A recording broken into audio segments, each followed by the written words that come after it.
Guys, there is no end to the cockiness of the Detroit Lions. I'm going to come in a little hot in this video because the Chicago Bears just got put on blast by Dan Campbell leading into this game, and it's getting to the point that it's just ridiculous. You've got a Detroit Lions team that's so cocky.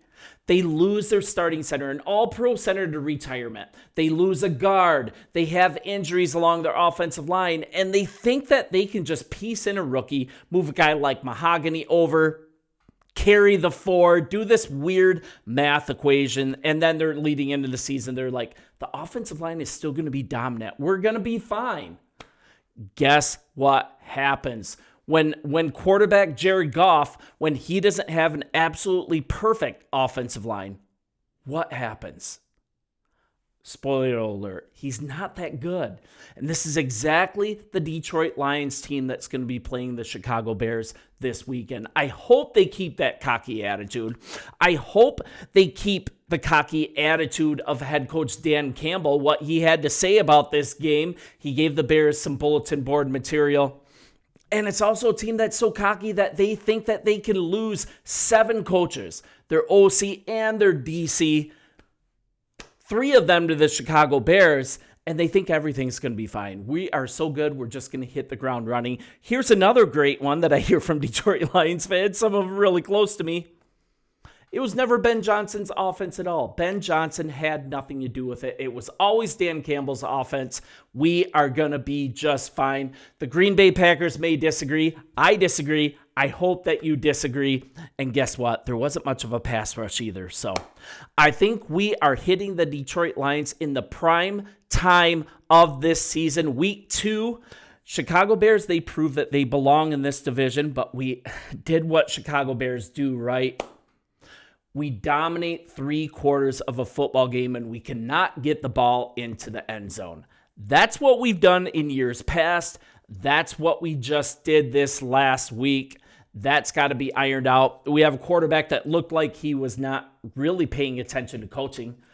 He had that first drive that was obviously scripted, looked crisp, looked within structure. And then he ran that ball in on the left side, and it's like something clicked with our quarterback. I'm just going to play sandlot ball. I'm just going to make it up as I go along. I'm just going to freelance.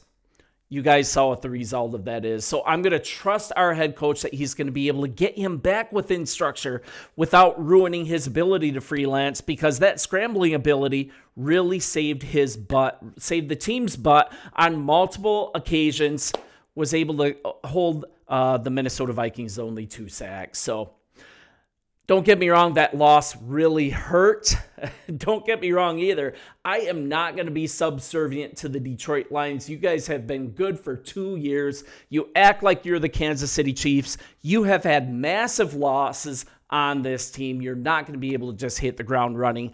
Let's get to what Dan Campbell had to say leading into this game. The Bears should print this out and put a big poster on their wall leading up to this game. Heck, bring it to Detroit, put it in the visitors' locker room, put it all over the wall, wallpaper this onto the wall. Man, I cannot wait to this game. Campbell believes in his team, though. When he was asked about the upcoming matchup against the Chicago Bears during a presser yesterday, he didn't play around with his answer. It's all talk, but it was definitive. Let's see some of the good things he had to say. It's the same thing. He knows what we're about, talking about Ben Johnson. He knows what he's about. And because of that, you're going to play that game a little bit. But the game doesn't matter if you don't master the basics inside the game. Yes, I put it up what he has to say. That's what we have to get back to. We have to worry about ourselves right now and just hone in on the little things. So far, I completely agree. Dan Campbell is speaking gospel here. Those are really true words. But here's what he said about the Chicago Bears leading into this game. This is what he had to say. We're going in and getting ready to play Chicago. We are going to win this game definitively. No ifs, ands, or buts. Man, Detroit is so cocky, and it comes down to their head coach. And when he was pressed about his team's youth, some of these issues on his team, especially on his offensive line, this is what Dan Campbell had to say. Youth can play a part in it. We had some young guys that struggled yesterday.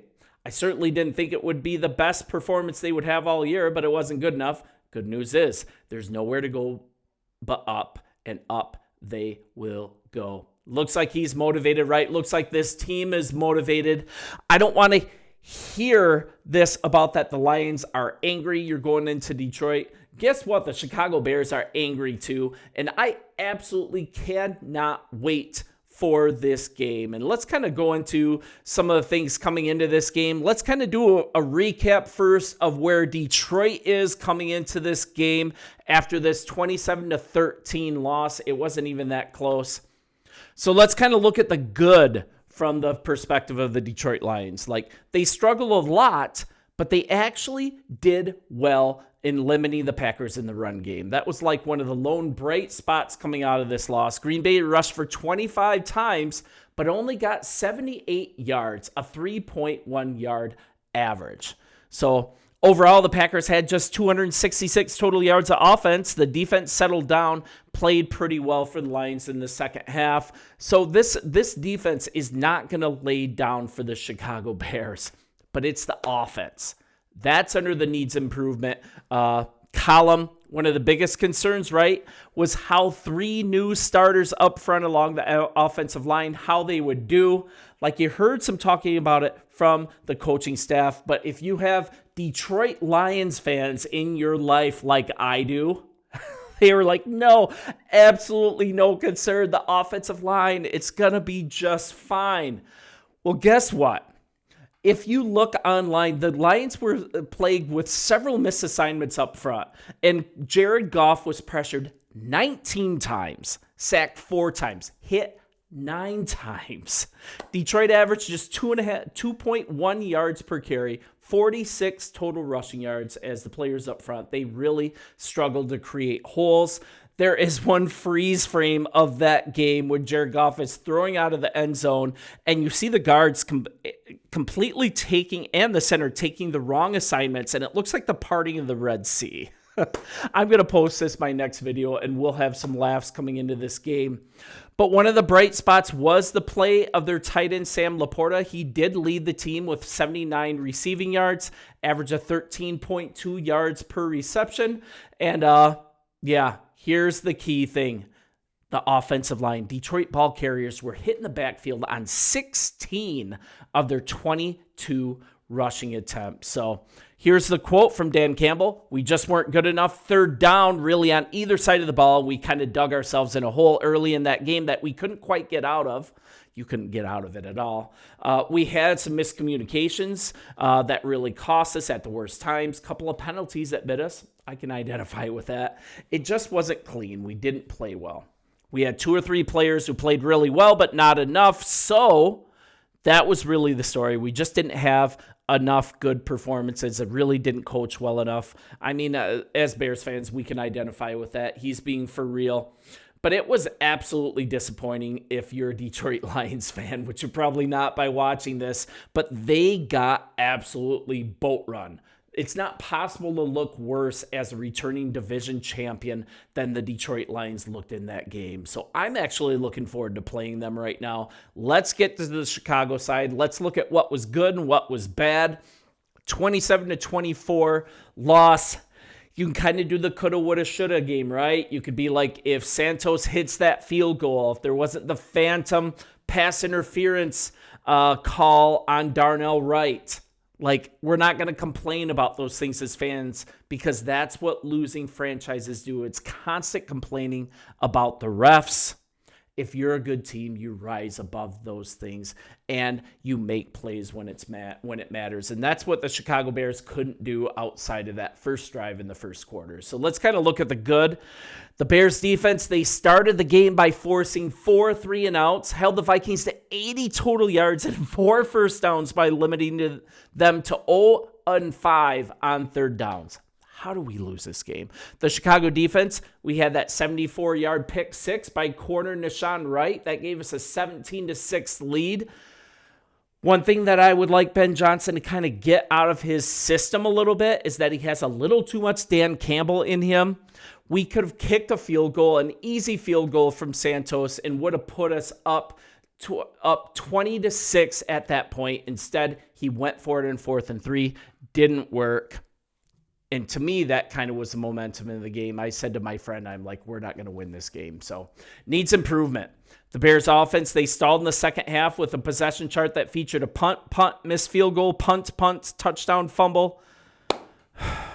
Complicated defensive scheme that the Chicago Bears were going up against.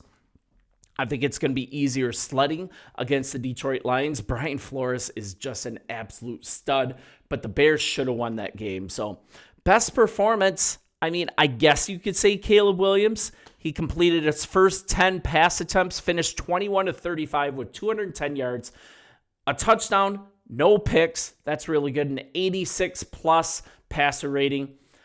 He led the Bears in rushing, too, and that's a problem. 58 yards on 6 carries with a touchdown run. So on the stat sheet, it looks good, but, son, you got to finish plays off with touchdowns, and that's something that he just couldn't do. Wildly inaccurate. Also, what happens if you fix these penalties coming into Detroit? 12 penalties for 127 yards, mostly pre-snap stuff. Oh, man. I'm going to quote Ben Johnson one more time and we'll be done. I'm starting to get upset. We said going into week 1 that the team would make the least number of mistakes, would win the game, and unfortunately, we were on the wrong side of that. We made too many there late in the game, myself included. That's refreshing, right? We have a head coach that actually admits that he makes mistakes. Eberflus, I hope you're watching that. There were a number of things that I could have done better, a number of things that a number of guys could have done better. So let's credit the Vikings for making the key plays down the stretch that allowed them to come away with a victory. Williams was sacked twice and only hit 3 times. He did a really nice job creating plays with his legs, but with that, he's got to play in structure, and I think that's what Ben Johnson is going to get taken care of. He's going to clean up these penalties. I think I'm not going to guarantee a victory. I'm not even going to talk about a victory. I'm going to let Dan Campbell do that nonsense. Put it on the bulletin board, Chicago Bears. Give us fans something to celebrate. I can't wait until Sunday. You guys are awesome. If you haven't already, hit the subscribe button. We are pushing towards 10,000 subscribers. We're almost there, but I need your help. Bear down, and I'll talk to you tomorrow as usual. See ya.